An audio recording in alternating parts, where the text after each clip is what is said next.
नमस्कार, शाम के 7 बज रहे हैं और वक्त हो चला है अपना बिहार का। मैं हूं शुभे मिश्रा आपके साथ। चलिए करते हैं बुलेटिन की शुरुआत। मुजफ्फरपुर में लोक जनशक्ति पार्टी रामविलास की जन आशीर्वाद महासभा हुई, जिसमें चिराग पासवान ने शक्ति प्रदर्शन किया और गठबंधन के सवाल पर कहा कि उनकी पार्टी का गठबंधन सिर्फ और सिर्फ जनता के साथ है, मतलब एनडीए। ना टूटने वाला हूँ, ना झुकने वाला हूँ, और डरता तो भाई मैं किसी से नहीं हूँ। चिराग पासवान का तालमेल सिर्फ और सिर्फ बिहार की जनता के साथ है। लोकसभा चुनाव की रणभेरी भले ना बजी हो, राजनीतिक रैलियां, शक्ति प्रदर्शन, सीटों के लिए सियासत और प्रेशर पॉलिटिक्स जमकर हो रही है। जहां तक रही बात गठबंधन की, तो इस बात को मैं स्पष्ट कर दूं कि चिराग पासवान का गठबंधन, चिराग पासवान का तालमेल सिर्फ और सिर्फ बिहार की जनता के साथ है। मेरा समर्पण आप लोगों के लिए। मुजफ्फरपुर में लोक जनशक्ति पार्टी रामविलास की जन आशीर्वाद महासभा हुई, जहां चिराग पासवान ने जनता के साथ गठबंधन की बात कही और एनडीए में रहते हुए बिना नाम लिए नीतीश कुमार पर निशाना साधकर अपने तेवर भी दिखा दिए। कहीं घर तोड़ा गया, कहीं परिवार तोड़ा गया, कहीं पार्टी तोड़ी गई, ये सोचकर कि चिराग पासवान टूट जाएगा। पर जो लोग ये सोचते हैं कि इन बातों से चिराग पासवान टूट जाएगा, वो लोग भूल जाते हैं कि चिराग पासवान शेर का बेटा है, रामविलास पासवान का बेटा है। एनडीए में रहते हुए गठबंधन के सवाल पर चिराग पासवान ने जिस ढंग से बयान दिया है, उसे सीट के लिए चिराग की प्रेशर पॉलिटिक्स के तौर पर देखा जा रहा है। चिराग पासवान जी का शक्ति प्रदर्शन के बाद तो यही लग रहा है कि भाई वो चारों तरफ से प्रेशर पॉलिटिक्स बनाने की कोशिश कर रहे हैं, जो कहीं से भी कामयाब नहीं होगा। हाल के दिनों में चिराग के रुख और मुजफ्फरपुर की सभा में दिए गए बयान ने एनडीए के विरोधियों को तंज कसने का मौका दे दिया है। एनडीए में सब कुछ ठीक नहीं है, ये दिख रहा है। ऑल इज नॉट वेल है। हालांकि एनडीए नेताओं का मानना है कि सीट को लेकर किसी तरह का कोई पेच नहीं है। जल्द ही उम्मीदवारों के नाम का ऐलान कर दिया जाएगा। चिराग हमारे पुराने राजनीतिक साथी रहे हैं, मोदी जी के हनुमान। जो भी बात है मिल बैठ करके हम सारी बातों का निष्कर्ष निकाल लेंगे। लोकसभा चुनाव से पहले जहां चिराग की पार्टी ने 2019 के फॉर्मूले के तहत 6 सीट की डिमांड की है, तो चिराग के चाचा यानी पशुपति पारस ने हाजीपुर सहित 4 सीटों पर दावेदारी ठोक दी है। उसे चुनाव के पहले प्रेशर पॉलिटिक्स का हिस्सा माना जा रहा है। न्यूज 18 के लिए मुजफ्फरपुर से विनीता मिश्रा और प्रियांक सौरभ के साथ पटना से रजनीश कुमार की रिपोर्ट। वहीं चिराग पासवान के बयान पर जेडीयू के मुख्य प्रवक्ता नीरज कुमार ने जवाब दिया है। नीरज कुमार ने कहा है कि कौन क्या बोलता है, इससे जेडीयू को तो फर्क ही नहीं पड़ता, लेकिन नीति आयोग के रिपोर्ट के अनुसार गरीबी दूर करने में बिहार अव्वल है और बिहार के गौरव की विरासत को सीएम नीतीश ने आगे बढ़ाया है। यह महत्वपूर्ण नहीं है। नीति आयोग की रिपोर्ट कहती है कि गरीबी दूर करने में बिहार अव्वल। नीति आयोग की रिपोर्ट कहती है कि विनिर्माण के क्षेत्र में राष्ट्रीय औसत विकास दर का लगातार कायम। देश के आदरणीय प्रधानमंत्री नरेंद्र मोदी हों या माननीय अमित शाह जी हो या जेपी नड्डा हों, ये सब लोग बिहार के विकास की प्रशंसा करते हैं। अब अपना अपना नजरिया हो सकता है। बिहार गौरव किसको कहते हैं, गौरव गाथा किसको कहते हैं, इस विरासत को भी माननीय नीतीश कुमार जी ने कायम किया। वहीं बिहार में ईडी ने भ्रष्टाचार के खिलाफ बहुत बड़ी कार्रवाई की है। ईडी ने आरजेडी नेता सुभाष यादव को गिरफ्तार कर लिया है। सुभाष यादव के ठिकानों पर शनिवार को ईडी ने छापेमारी की थी और छापेमारी के दौरान करोड़ों रुपए कैश और निवेश के कागजात मिले। दरअसल ईडी की टीम ने छापेमारी के बाद मिले सबूत के बारे में सुभाष यादव से पूछताछ की, लेकिन संतोषजनक जवाब नहीं मिले। इसके बाद उन्हें कोर्ट में पेश किया गया और उन्हें ईडी की टीम बेऊर जेल लेकर चली गई। तो भ्रष्टाचार के खिलाफ ये बहुत बड़ी कार्रवाई की गई है। अवैध बालू खनन का आरोप है उन पर। जमीन जायदाद के कागजात भी उनके घर से बरामद किए गए और ईडी का एक्शन देखने को मिला है। मनी लॉन्ड्रिंग का भी बहुत बड़ा आरोप लगा है। 2.30 करोड़ रुपए कैश बरामद हुए। सिंडिकेट चलाने का आरोप सुभाष यादव के ऊपर है। निवेश से जुड़े दस्तावेज भी उनके घर से बरामद किए गए और ये 3 खास तस्वीरें इस वक्त आपकी टीवी स्क्रीन पर है। शिकंजे में लालू की ये करीबी बताए जाते हैं सुभाष यादव, जो इस वक्त जेल में हैं। छापे में 2.3 करोड़ रुपए उनके घर से मिले। कई ठिकानों पर ईडी की रेड पड़ी, जो अलग अलग तस्वीरें इस वक्त आप देख पा रहे होंगे। और लालू प्रसाद यादव के ये बेहद करीबी बताए जाते हैं सुभाष यादव। और आरजेडी नेता सुभाष यादव की गिरफ्तारी पर आरजेडी ने केंद्रीय एजेंसी पर राजनीति से प्रेरित होकर कार्रवाई करने का आरोप लगाया है, जिस पर जेडीयू पलटवार कर रही है। कानून का अपना काम है। भ्रष्टाचारियों पर जो है वो अपना ईडी सीबीआई अपना एजेंसी है और स्वतंत्र एजेंसी है, वो अपनी जांच करेगी और जांच में जब दोषी पाया जाएगा तो निश्चित रूप से जो है, किसी को ये थोड़ा अधिकार है लूट का, तो जांच जब पाया जाएगा, दोषी पाया जाएगा तो निश्चित रूप से कार्रवाई होगी। प्रशासन का काम है, वो अपना कार्रवाई करेगी, एजेंसी का काम है। इस पर हमको तुरंत किसी प्रकार का टिप्पणी करना ये मुनासिब नहीं है। अगली खबर गया से आपको बताएं, जहां पहुंचे मंत्री विजय कुमार चौधरी ने अमित शाह के माफिया पर दिए गए बयान का समर्थन किया है। लालू यादव के करीबी सुभाष यादव पर ईडी की कार्रवाई पर कहा है कि ईडी को कुछ पता चलता है तो वो कार्रवाई करती है।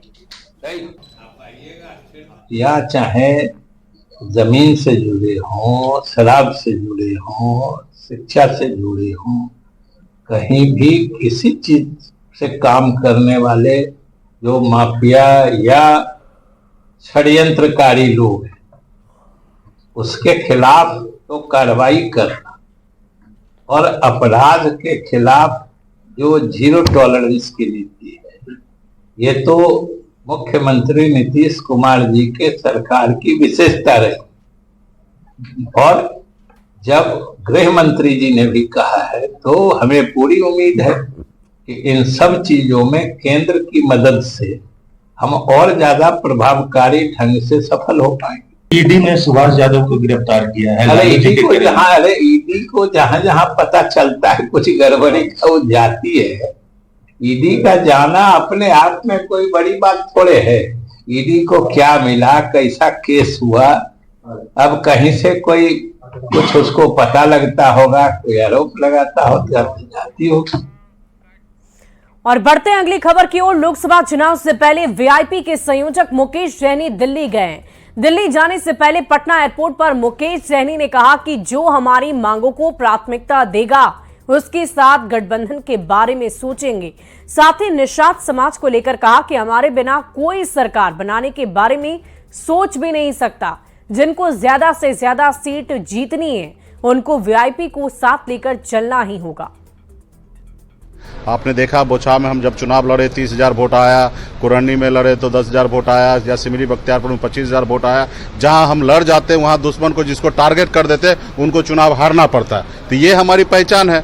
तो निश्चित तौर पे जिनको ज़्यादा से ज़्यादा संख्या में जीतना है उनको वीआईपी पार्टी ज़रूरत है। और हमारी भी मांगे हैं, हमारी भी एजेंडा है कि भाई हम क्यों राजनीति कर रहे, किस लिए काम कर रहे। तो हमारी बात को जो सहमति देगा, हमारी बात को, हमारी मांग को जो मानेगा, निश्चित तौर पे हम लोग चाहेंगे कि देश में सरकार के साथ रहकर काम करे। वहीं आलाकमान से मुलाकात के बाद कांग्रेस के प्रदेश अध्यक्ष अखिलेश प्रसाद सिंह पटना पहुंचे। अखिलेश सिंह ने सीट शेयरिंग को लेकर कहा कि कोई कंफ्यूजन नहीं है, सब समय पर हो जाएगा। वहीं विधायक प्रतिमा दास की नाराजगी पर भी अखिलेश सिंह ने अपनी प्रतिक्रिया दी है।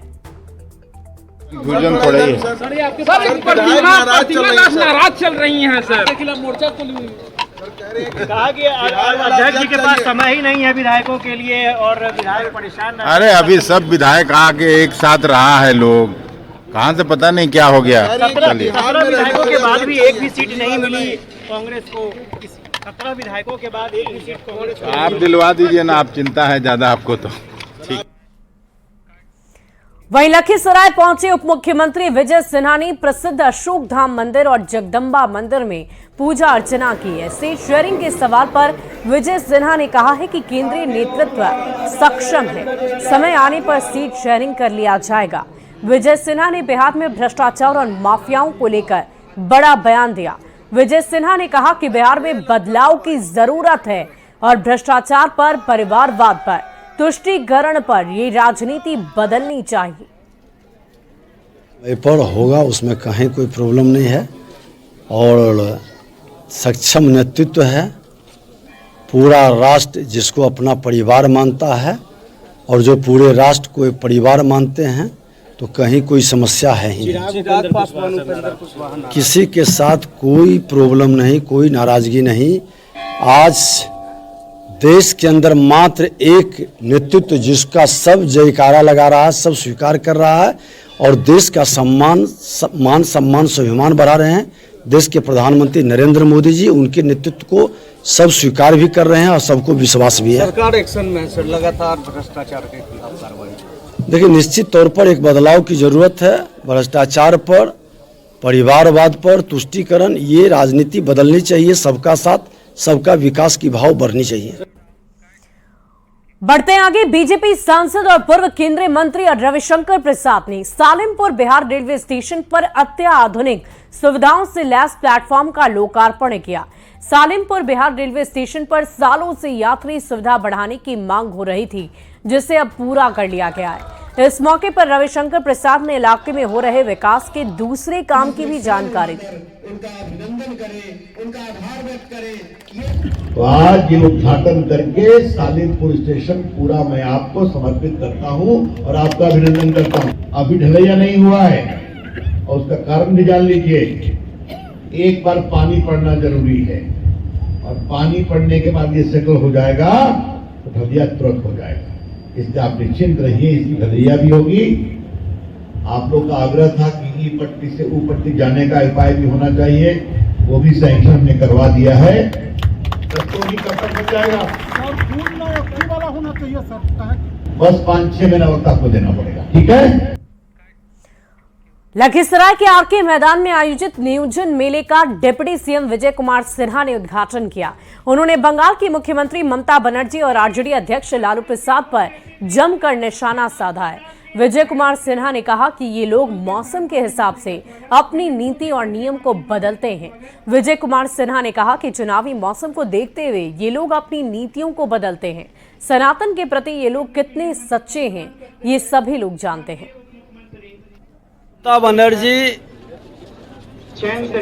श्रीमान लालू प्रसाद यादव जैसे लोग मौसम के हिसाब से अपनी नीयत और नीति बदलते हैं।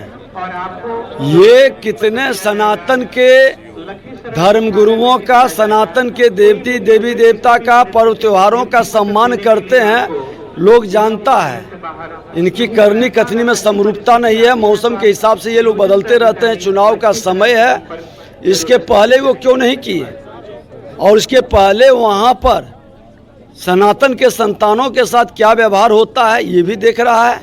अरे इस धरती पर जो भी जन्म लिया, किसी जाति धर्म क्षेत्र भाषा का है, सभी माँ भारती का संतान है, सबका सम्मान करें और सत्य सनातन संस्कृति भारत की पहचान है, इसको लोग स्वीकार करें।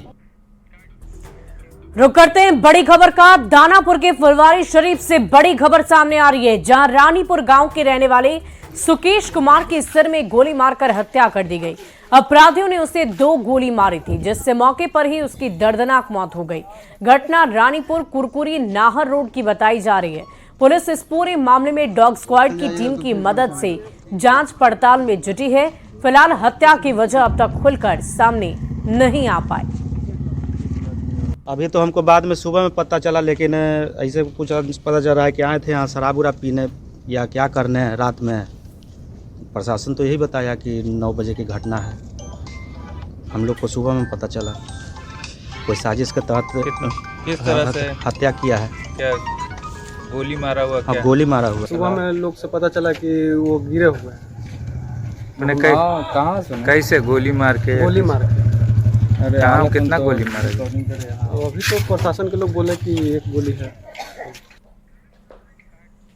खबर नालंदा से, जहां रहुई थाना क्षेत्र के मोइनुद्दीनपुर में नकाबपोश डकैतों ने डकैती की घटना को अंजाम दे दिया। पीड़ित रिंकू कुमारी ने बताया कि नकाबपोश डकैत घर के मेन दरवाजे का ताला काटकर घुस आए और बंदूक की नोक पर मारपीट करते हुए बंधक बना लिया गया। मारपीट के डर से उन्होंने घर की तिजोरी और पेटी बक्से की चाबी उन्हें दे दी। बदमाशों ने करीब 20 लाख के जेवरात और 3 लाख रुपए नगद लूटे।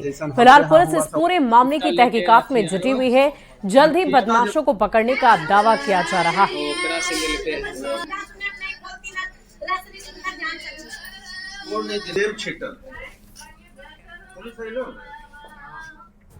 और फिलहाल इस बुलेटिन में अभी के लिए बस इतना ही, लेकिन न्यूज़ 18 बिहार झारखंड पर खबरों का सिलसिला लगातार जारी है।